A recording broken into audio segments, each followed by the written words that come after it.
오늘 함께 들을 하나님의 말씀은 구약성경 말라기 1장 1절에서 14절입니다.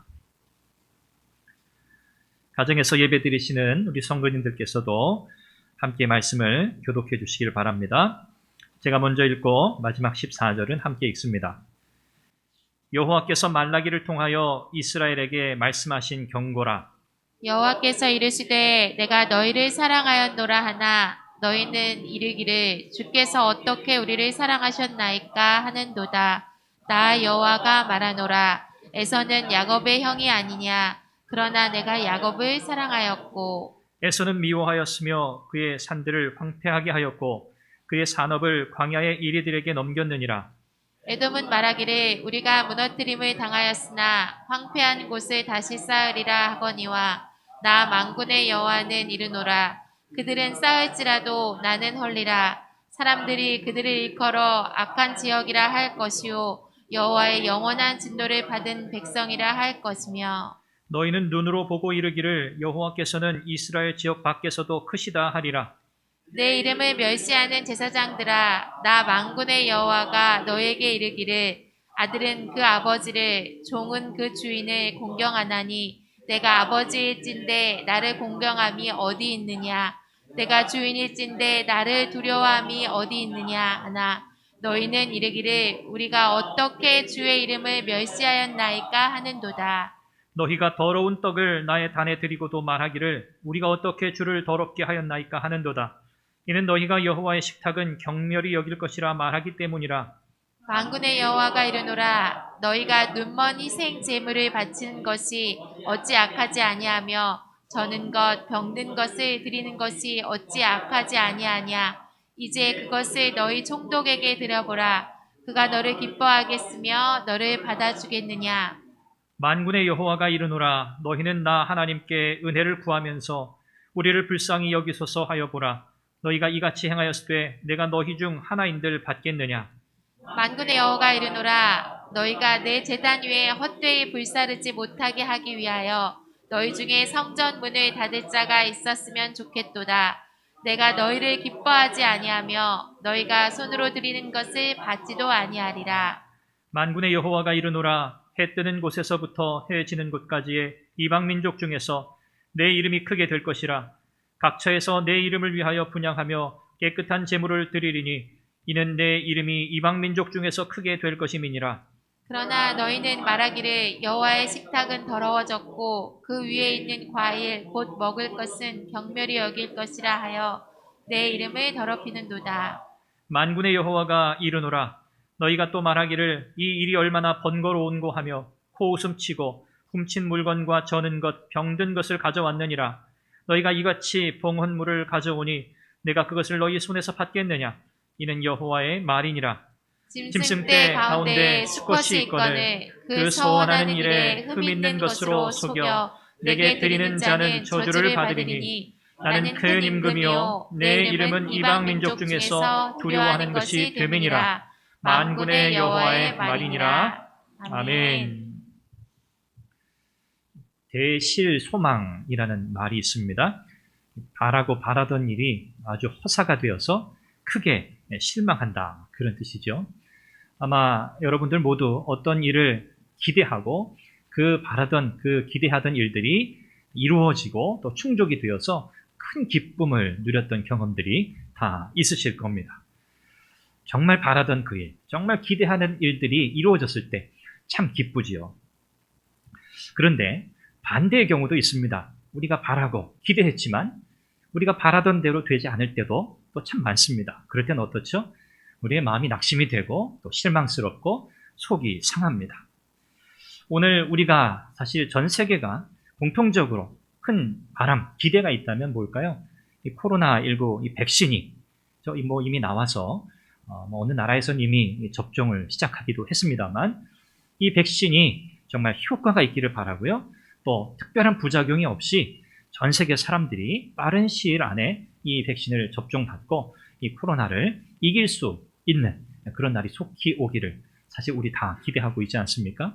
이런 기대, 이런 바람이 또 우리의 기도의 제목이기도 하고요. 하나님의 자비와 긍휼을 구하는 부분이기도 합니다. 자, 무언가를 바란다, 무언가를 기대한다라는 것은 참 설레이는 일입니다. 그렇죠? 아주 긍정적인 의미에서, 좋은 의미에서 무엇인가를 바라고 기대하는 것은 우리에게 삶의 활력을 주기도 하고요. 뭔가 추진력을 우리에게 주기도 하는 그런 굉장히 좋은 면을 가지고 있죠. 자, 그런데 또 반대의 경우도 우리가 생각해 봐야 합니다. 잘못된 기대를 하게 되면 어떻게 될까 하는 거죠. 바르고 또 건강하고 또 어떻게 생각해 봐도 이것은 정말 기대할 만한 일이다라는 그런 것 말고 우리의 마음에 어떤 문제로 인해서 우리가 뭔가를 잘못 바라고 구하고 기대하게 될 때도 있다는 것입니다. 이 사람은 사실 대부분 다 그런 경향이 있는데요. 내가 듣고 싶은 말을 듣고 내가 보고 싶은 것만 보려는 이런 경향이 있어요. 이걸 이제 뭐 심리학적인 표현으로는 확증 편향이다 그런 표현을 쓰는데 내가 기대하는 것만 주목해서 보는 거죠. 다른 것들은 귀 기울이지 않는 거예요.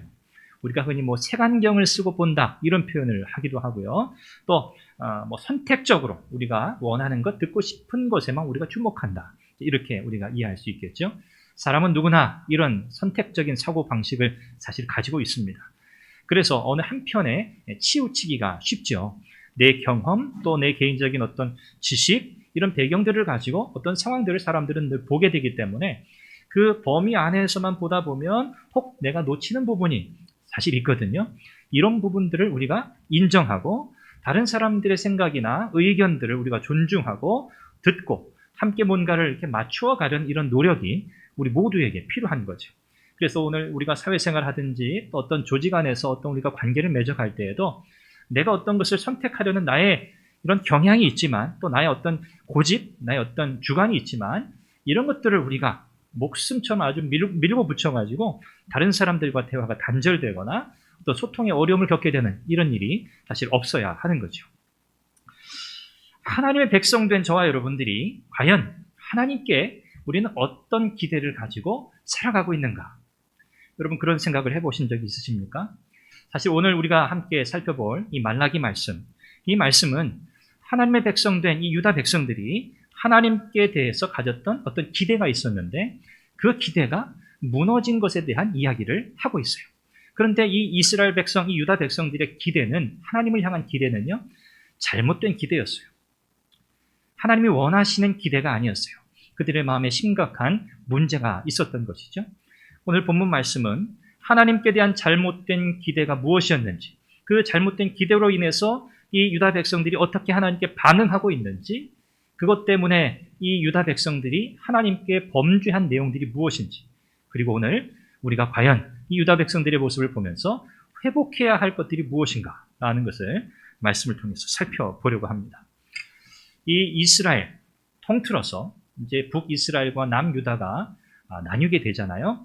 이 북이스라엘은 남유다보다 훨씬 먼저 이제 망하게 됩니다. 아수르라고 하는 이 민족에 의해서 한 남유다에 비하면 한 130여 년 전에 이제 망하게 돼요. 그리고 남유다는 이제 바벨론에 의해서 주전 586년경에 이제 멸망하게 됩니다. 북이스라엘도 망하고 이제 남유다도 망하게 된 거죠. 이 망하게 된 이유는 뭐 뻔합니다. 이스라엘 백성들이, 이 하나님의 백성들이 하나님의 법을 즐거워하지 않고 그 법에 불순종했기 때문에 하나님은 이방 민족을 들어서 그들을 심판하신 것이죠. 하나님 그들을 사랑하시지만 그들을 이방 민족을 들어 심판하심으로 다시 하나님의 백성으로 회복시키시려는 하나님의 목적이 있었습니다. 이 남유다가 이제 이 멸망하고 이제 오늘의 배경이 그렇습니다. 이 남유다가 멸망하고 바벨론의 포로로 잡혀가는데 이 포로 생활을 70여 년간 하게 되죠. 그리고 이 바벨론은 또 페르시아, 바사라고 하는 나라에 의해서 또 멸망을 당하게 돼요. 그러니까 남유다는 바벨론에 의해서 포로 생활을 또 이제 했고 처음에 시작하면서 그리고 페르시아, 바사에 의해서도 또 이렇게 지배를 받게 되는 이런 역사적인 또 어려움을 겪게 됩니다. 자, 이런 배경 속에서 하나님이 이제 이스라엘 백성들을, 유다 백성들을 다시 예루살렘으로 돌아오게 하시는 그런 일들이 일어나게 되죠. 그래서 우리가 잘 아는 것처럼 바사 왕이었던 이 고레스 칙령에 의해서 이스라엘 백성들이 이 포로 생활에서 이제 예루살렘으로, 바벨론에서 예루살렘으로 귀환하는 일들이 이제 시작되게 됩니다.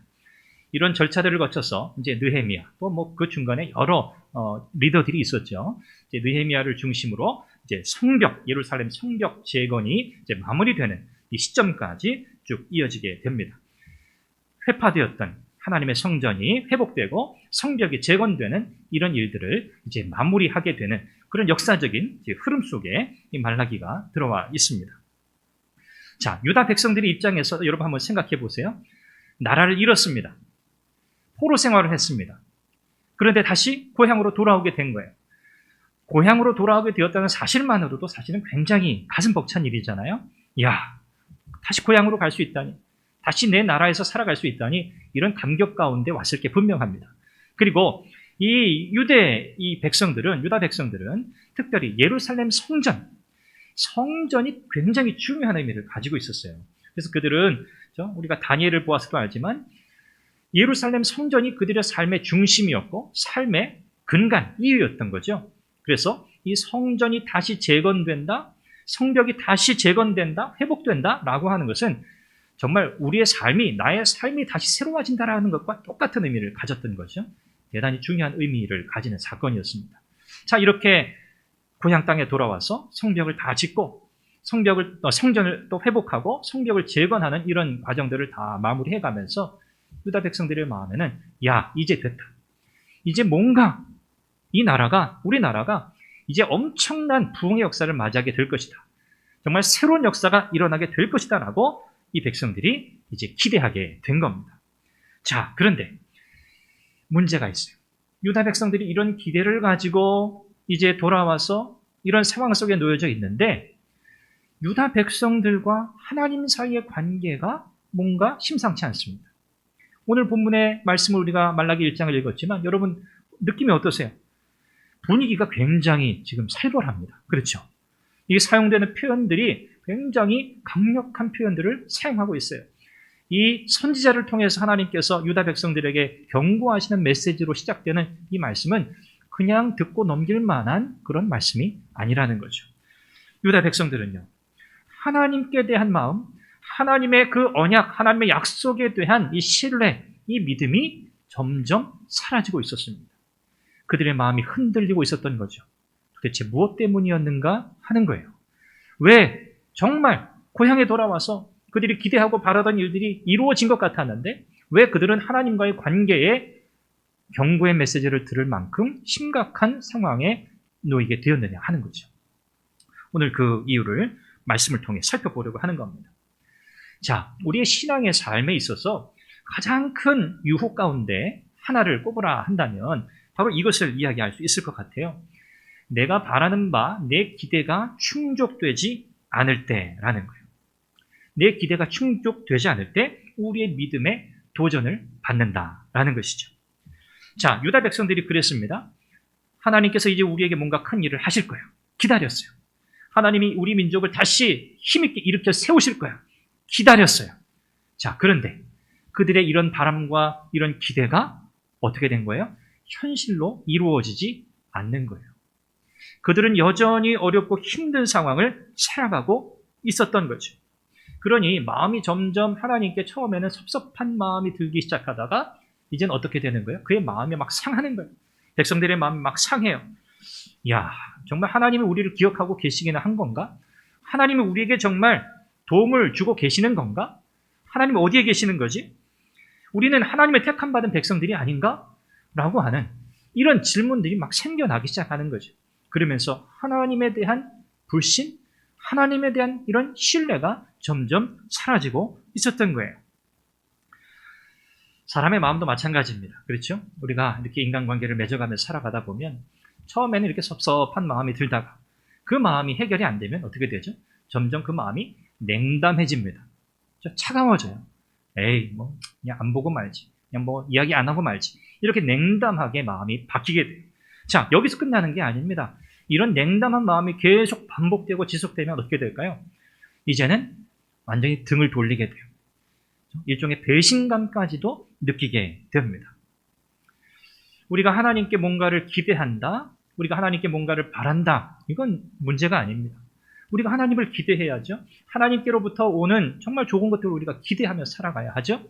자, 그런데 하나님으로부터 뭔가를 기대하는 우리의 마음, 우리의 중심, 우리의 태도가 어떠하냐라는 거예요. 말씀드린 것처럼 우리의 바라는 바가 충족되지 않을 때 우리의 믿음이 큰 도전을 받게 됩니다. 그때 우리는 하나님의 사랑을 의심하게 되는 거죠. 하나님 정말 나를 사랑하고 계신가? 내가 그렇게 바라고 기대하고 원하고 있는데 왜 이것을 들어주시지 않지? 왜 하나님께서 이것을 내 삶 가운데 허락하시지 않지? 라는 이런 생각들이 마음에 가득하게 되면 하나님의 사랑을 의심하기 시작합니다. 하나님의 사랑을 의심하게 되고 하나님의 사랑에 대한 확신이 사라지게 되면 그때는 뭐만 남게 될까요? 내용은 없어지고 껍데기만 남는 거예요. 알맹이는 전혀 없어요. 형식만 남게 되는 거예요. 의무감만 남게 되는 거예요. 형식적인 관계만 맺게 되는 거죠. 바로 이게 문제입니다. 바로 이게 문제. 우리가 뭔가를 기대하고 실망할 수도 있어요. 그렇죠? 우리가 하나님께 뭔가를 기대하고 바라고 기도하지 않습니까? 그런 우리의 기도에 하나님이 다 응답하시지 않을 수 있어요. 그렇잖아요. 뭐 기도의 응답이 내 뜻대로 되는 게 아니니까요. 하나님은 늘 우리에게 최선의 것으로 응답하시거든요. 예스 하실 때도 있고 노 하실 때도 있고 웨이트 기다려 하실 때도 있어요. 이 모든 게 다 하나님의 응답이라고 우리는 믿잖아요. 그런데 우리의 기대는 뭡니까? 항상 예스예요, 사실. 하나님 내가 구하는 것에 무조건 오케이, 예스 해주세요. 이게 우리의 기대거든요. 그런데 이게 충족이 안 되면 사실 섭섭한 마음이 들어요. 사람이기 때문에. 그래도 우리의 마음을 고쳐먹는 거죠. 아, 하나님의 뜻이 있지. 하나님의 계획이 있지. 하나님의 응답은 언제나 최선이지. 라고 우리가 마음을 다시 정비하는 거예요. 이제 이게 우리의 믿음의 삶이잖아요. 이스라엘 백성들, 이 유다 백성들의 이 큰 결정적인 실수가 뭐였는가? 그들이 하나님께 실망할 수 있습니다. 그렇죠. 우리도 그럴 때 있으니까. 그런데 이 실망감이 하나님으로부터 떠나게 되는 결정적인 계기가 됐다는 거예요. 하나님으로부터 이 백성들이 이제는 떠나서 어떤 지경에 이르렀냐면 제사 드려요. 하나님께 나와요. 제사장들도 그들의 역할 임무를 다 하고 있어요. 자, 그런데 뭐예요? 하나님께 진정으로 제사할 마음, 중심이 없어요. 그냥 뭐 하는 거예요? 기계적으로 몸만 습관적으로 움직이고 있는 거예요. 그저 하나님 앞에 제사라고 하는 행위만 하고 있는 거예요.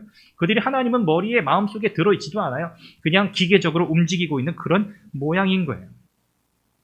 예배가 형식이 되고 말았습니다. 그들의 모든 행위는 의미 없는 의무감에 의해서만 이루어지는 일들로 만들어지게 된 거죠. 자, 이것만이 문제가 아니에요. 이렇게 하나님으로부터 하나님의 사랑에 대한 확신으로부터 우리가 멀어져서 형식적인 신앙의 삶을 살아가기 시작하면 그때는 방향을 틀어서 뭘 추구하기 시작하냐면 즉각적으로 내가 원하는 바를 충족시켜주는 대상을 찾기 시작합니다. 하나님은 너무 더디고 하나님은 대체 그냥 대답이 없으시고 응답이 없으시니까 즉각적으로 뭔가 내 기분을 맞춰주고 나를 즐겁게 해주고 나를 좀 뭔가 기분 좋게 해줄 만한 대상을 찾기 시작하는 거예요. 그게 뭡니까? 그게 바로 우상이잖아요. 그게 우상이잖아요. 그게 어떤 명예나 권력일 수도 있고요. 어떤 돈일 수도 있습니다. 물질일 수도 있습니다. 어떤 사람과의 관계일 수도 있습니다. 이런 것들에 다 빠져들게 되어 있어요. 사람은 예외가 없습니다. 하나님으로부터 벗어난 백성들, 하나님의 백성들이 하나님으로부터 멀어지기 시작하면 그 하나님의 자리를 반드시 대신 채울 만한 대상을 찾게 되어 있다는 거예요. 이게 더 심각한 문제인 거죠. 이런 상황이 비단 이 유다 백성들의 상황만은 아니라는 것입니다. 오늘 저와 여러분들이 살아가고 있는 이 시대, 우리가 경험하고 있는 시대적인 어려움뿐만 아니라 또 사실 이 함께 모여서 드리지 못하는 이 예배 환경, 온라인으로 우리가 가정에서 예배를 드리게 되잖아요. 이런 비대면으로 예배드리는 이런 상황 속에서 사실 우리의 예배가 내용, 의미 없이 형식적인 어떤 행위로 전락하게 될 위험성이 굉장히 많습니다. 사실 많습니다. 그래서 우리가 가정에서 비록 예배 드리지만 우리가 주일날 교회 와서 예배 드리듯이 우리의 몸가짐을 다시 단장하고요. 하나님 앞에 정말 우리의 마음을 다해서 더 하나님 앞에 집중하지 않으면 사실 이 온라인 예배, 가정에서 드리는 이 예배가 정말 안 드리니만 못한 그런 예배가 될 수도 있는 거예요. 왜요? 난 드렸어. 난 예배 드렸어. 이런 나름의 합리화를 하게 만들거든요. 하나님이 기뻐 받으셨느냐 안 받으셨냐는 중요하지가 않아요. 하나님이 내 예배를 정말 기뻐하셨느냐 아니냐는 별로 중요하지 않은 거예요. 그냥 나는 의무적으로 나는 이 예배를 드렸어 라는 이런 것으로 만족하게 되고 합리화시키게 되는 위험성이 다분히 많다는 거죠. 그래서 우리가 영적으로 깨어 있어야 하고, 우리가 가정에서 우리 부모님들 자녀들과 예배 드리시면서도 이런 점들을 우리 자녀들에게 가르치셔야 돼요. 우리 부모님들도 마찬가지입니다. 여러분들이 더 긴장하시고 가정 안에서 자녀들과 예배 드리실 때 더 이 교회 와서 예배 드리시는 그 모습보다 더 간절하게, 더 하나님을 사모하는 마음으로 예배 드리셔야 할 줄로 믿습니다. 여러분, 이 유다 백성들의 문제가 바로 이거였습니다. 그런데 이 유다 백성들은요, 이렇게 생각하는 거예요. 하나님이 언제 우리를 사랑했습니까? 우리가 이렇게 하나님 앞에 냉담하게 반응하는 데는 다 이유가 있는 거예요. 하나님 우리 언제 사랑했다고 그래요? 우리는 하나님으로부터 사랑을 느껴본 적이 없습니다. 지금 이렇게 이야기하고 있는 거거든요. 그런데 오늘 2절에 보면 하나님께서 뭐라고 말씀하세요? 내가 너희를 어떻게 했다? 사랑했다. 나는 너희를 사랑했어. 나는 지금도 너희를 사랑해. 그런데 이 유다 백성들은 뭐라고 이야기해요? 하나님 언제 우리를 어떻게 사랑하셨어요? 사랑했는데 어떻게 사랑했느냐. 여러분, 혹시 우리의 자녀들이 만약에 우리에게 이렇게 나온다면 여러분 심정이 어떠시겠어요? 무너지죠. 무너지죠. 분명히 사랑하셨어요. 여기 사랑했다라고 하는 이 단어는, 이 히브리어 이 단어는 아헤브라고 하는 단어인데, 이게 신약 성경에 우리가 아는 아가페라는 단어 똑같은 거예요. 뭡니까?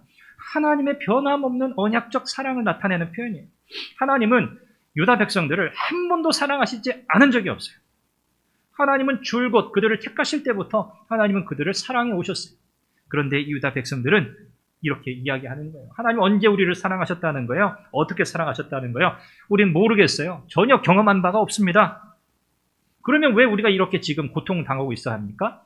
바벨론 포로 생활, 그것도 참 고통스러운 일인데 이제 끝나나 싶었더니 페르시아, 바사의 또 이 통치하에 또 있어야 하고, 여전히 가난과 궁핍과 어려움이 있고 우리의 현실은 바뀌지 않는데 하나님이 우리를 어떻게 사랑하셨다는 거예요? 사랑의 증거가 우리에겐 없습니다. 라고 지금 하나님 앞에 다시 대들고 있는 것이죠. 여기에 우리의 인생의 연약함이 있습니다. 하나님의 사랑의 방향과 우리의 사랑의 방향이 다른 거예요. 하나님의 사랑은 변화하지 않는 하나님의 약속 언약에 근거해 있어요. 그래서 흔들리지 않아요. 변하지 않아요. 그런데 우리의 사랑은 어떻습니까? 우리의 사랑은요, 감정적이에요. 감정적. 우리의 사랑은 정말 감정적입니다. 하나님께서 야곱과 에서를 택하신 그 이야기를 하시잖아요. 또 에돔에 관한 이야기를 하시잖아요. 야곱과 에서, 장자를 택해야 한다는 전통적인 생각에 따르면 하나님이 에서를 택하셔야 했어요. 그런데 하나님이 야곱을 택하셨어요. 이것은 그들이 어떤 인간적인 장점? 하나님 그것 때문에 에서가 아닌 야곱을 택하신 게 아니에요. 그건 전적으로 하나님의 주권적인 결정이었어요. 여러분, 에돔이라고 하는 나라도 마찬가지입니다. 유다가 멸망할 때 에돔은 바벨론 편에 서 있었어요. 그래서 나중에 이 유다가 바벨론으로 포로로 잡혀갈 때 그 유다 땅까지도 차지하고 살았던 사람들이 이 에돔 사람들입니다. 그러니 당시 상황 속에서는 바벨론 편에 서서 이익을 얻은 에돔 사람들이 성공한 거였죠. 잘된 거였죠. 그런데 사실 그렇습니까? 아니에요. 그들은 결국 하나님의 심판을 받게 되고요. 에돔은 역사 속에서 사라지고 맙니다. 그 존재 자체가 없어지고 마는 거예요. 세상에서 성공한 것처럼 보일 수 있습니다. 그렇지만 하나님 없는 백성은 결국 망하게 되는 거거든요. 우리가 부러워할 이유가 전혀 없어요. 이런 상황에서 유다 백성들의 이런 이 문제 가운데서 하나님은 제사장들의 문제를 또 언급하세요. 이 제사장들은 어떤 사람입니까? 사실 이스라엘 백성들의 영적인 삶을 주도해야 할 영적인 리더잖아요. 오늘날로 치면 교회 목사와 또 교회 장로님들이잖아요. 이런 역할에 있었던 이 제사장들이 정말 형편없이 하나님을, 오늘 성경에 보면 6절에 내 이름을 멸시한다, 하나님 그렇게 말씀하세요. 제사장들이 하나님을 멸시한다는 거예요. 그러자 그들이 또 참, 그들의 반응이 또 참 정말 이게 웃어야 할지 울어야 할지, 뭐라고 그들이 하나님께 대답합니까? 6절에 보니까 우리가 어떻게 주의 이름을 멸시했습니까? 유다 백성들도 그랬잖아요. 언제 우리 사랑했냐? 이 제사장들이 뭐라 그래요? 너희가 나를 멸시했어. 하나님 말씀하시니까 우리가 언제 어떻게 하나님 멸시했습니까? 라고 이야기해요. 정말 안타까운 장면이죠. 제사장들은 우리는 결코 하나님의 이름을 멸시한 적이 없다고 얘기해요. 그러니까 하나님이 선지자를 통해서 주시는 이 책망의 말씀, 정죄의 메시지를 그들이 이해할 수 없는 거예요. 받아들일 수 없는 거예요. 왜? 그들이 뭘 잘못했는지 모르니까. 제사장들은 그들이 뭘 잘못했는지 몰라요. 그들의 죄가 뭔지 몰라요. 그러니까 우리가 왜 악한 사람입니까? 우리가 왜 하나님을 멸시하는 자입니까? 우리가 왜 하나님의 정죄를 받아야 하는 거죠? 라고 반응할 수밖에 없는 거예요. 이 정도까지 영적인 리더들이, 한 민족의 이 제사장들이 이렇게 영적으로 무감각해지고 영적으로 타락한 거예요. 그들의 죄가 무엇인지조차 모르는, 그들이 병들었다는 것조차도 모르는 지경에 처했다는 것이죠. 하나님 앞에서 우리가 죄인이란 사실을 고백하는 건 너무나 중요합니다. 하나님, 나는 죄인입니다라고 하는 내가 죄인됨의 인식을 가지고 날마다 하나님 앞에 우리가 무릎 꿇고 나아가는 이런 고백이 우리에게 있어야 할 줄 믿습니다. 이 고백이 아니면 우리는 하나님의 은혜를 우리의 삶 속에 크게 경험할 수가 없어요. 날마다 고백해야 하는 거예요. 하나님, 나는 죄인입니다. 하나님 앞에 죄인입니다. 하나님의 은혜가 아니면 나는 정말 살아갈 수 없는 죄인입니다. 오늘도 하나님의 은혜가 나를 붙들고 계십니다. 여러분, 이 고백이 여러분 가운데 있으시길 바라요. 이 고백이 있어야 하는데 지금 이 제사장들은요, 그 고백조차 없어요. 이 문제가 보통 심각한 게 아니에요. 그러니 하나님의 구원을 사모할 수도 없는 거예요. 그럴 마음이 없어요. 제사장들이 하나님을 멸시했다는 것은요, 오늘날로 우리의 표현으로 하면 하나님을 경외하지 않고 하나님께 드리는 예배를 소홀히 여겼다는 뜻입니다. 하나님을 경외하지 않았다. 이 경외라는 단어가 좀 어려운데 두려움, 그런 표현이죠. 두렵다, 이런 표현인데 이 두려움은 무서워서 벌벌 떠는 두려움이 아니라요, 사랑하기 때문에, 하나님을 사랑하기 때문에 그 하나님의 그 어미하심 앞에 우리의 이 연약한 인생이 정말 그 하나님의 거룩하시고 하나님의 어미하심 앞에 우리가 정말 그분을 사랑하는 마음에서 나오는 거룩한 두려움을 표현하는 거예요. 하나님을 사랑하는 것이 전제예요. 하나님을 사랑하지 않으면 하나님을 경외할 수 없어요. 이 제사장들은 하나님을 경외하지도 않았고 하나님께 드리는 예배조차도 소홀히 여겼다는 것을 성경이 말씀해요. 그러면서 하나님 뭐라고 말씀해요? 그들이 눈먼 희생 제물을 드렸다, 그렇게 말해요. 저는 것, 버려도 아깝지 않은 짐승들, 이런 것들을 하나님 앞에 가지고 와서 제물로 드리는 거예요. 이렇게 이야기할 수 있죠. 드리지 않았습니까? 제사 드리지 않았습니까? 제물 바치지 않았습니까? 그런데 뭐가 문제죠? 적반하장, 이렇게 얘기하는 거예요. 하나님 뭐라고 말씀하세요? 7절에 보니까 너희들은 더러운 떡을 가지고 왔어. 더러운 떡. 그리고 너희들이 그렇게 이야기했지, 여호와의 식탁은 경리를 여길 것이라. 7절에 보니까 또 12절 13절에 가면 여호와의 식탁은 더러워졌고 그 위에 있는 과일 곧 먹을 것은 경리를 여길 것이라. 한마디로 이런 거예요. 그냥 대충 해. 그 뭐 하나님께 제사 드리는 거 뭐 하루 이틀도 아니고 그냥 아무거나 그냥 손에 집히는 거 막 그렇게 좋지 않아도 돼. 그냥 뭐 대충 썩은 것도 그냥 드리는 거.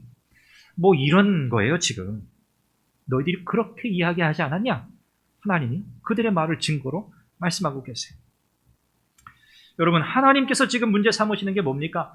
너희들이 제사를 빼먹지 않고 잘 드렸구나, 이게 아니에요. 너희가 매번 드리는 제사 그 가운데 어떤 심정으로 나에게 나왔느냐라고 하는 것을 지금 묻고 계시는 거예요. 너희는 나를 향하는 경외심이 전혀 없었구나. 나를 예배하고자 하는 마음이 전혀 없었구나. 하나님께 가장 좋은 것으로 드려야 하는데 가장 쓸모없는 것으로 하나님께 드리려고 했던 그들의 생각을 하나님께서 아시고 이렇게 이야기하시는 거예요. 세상의 지도자들에게 그거 가져가 봐. 그들이 그것들을 받겠느냐? 그런 것을 하나님께 바치러 간다고 가지고 나왔으니, 여러분, 이 유다 백성들이 하나님의 은혜를 구하고 하나님의 도우심을 구하고 하나님께 뭔가를 바라는 이 상황이 지금 어떻습니까? 말이 안 되는 거예요. 하나님이 그들의 간구에 응답하실 수가 없어요. 오늘 저와 여러분들이 신앙의 삶을 한번 돌아볼 수 있기를 원합니다. 우리가 지금은 매주 우리가 교회 나오지 못하고 있지만 우리가 하나님 앞에 정기적으로 예배를 드리잖아요. 하나님 예배하고 또 우리의 경건의 삶을 살아가고 있잖아요. 이런 일들을 우리가 빠짐없이 하는 것은 참 중요합니다. 반드시 해야 되는 일이고요. 그런데 여러분, 한 가지를 잊지 마십시오. 우리가 그렇게 반복적으로 주기적으로 하나님 앞에 나아가 예배하고 우리 경건의 삶을 우리가 잘 하나님 앞에 살아드리는 이 모든 것이 하나님께 뭔가 은혜를 구하는 합당한 이유나 근거가 되면 안 돼요. 하나님, 내가 이거 했잖아요. 하나님, 내가 이렇게 예배 드렸잖아요. 하나님, 내가 이렇게 봉사하고 섬겼잖아요. 제가 이렇게 헌신했잖아요. 그러니까 하나님, 나에게 내가 원하는 것을 하나님 주세요. 이게 안 된다는 거예요.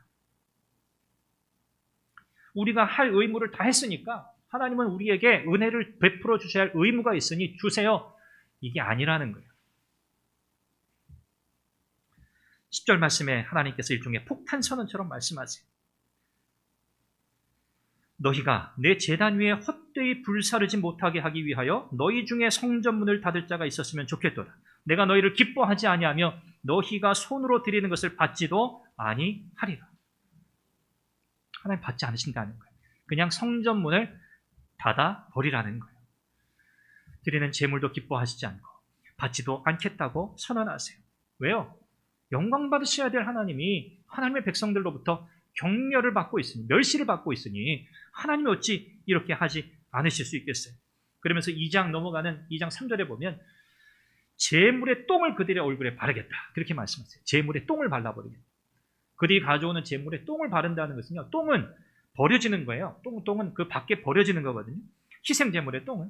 하나님께서 유다 백성들을 그렇게 심판하시겠다는 뜻이에요. 그들을 버리시겠다는 거죠. 그들이 수치를 당하게 만드시겠다는 거죠.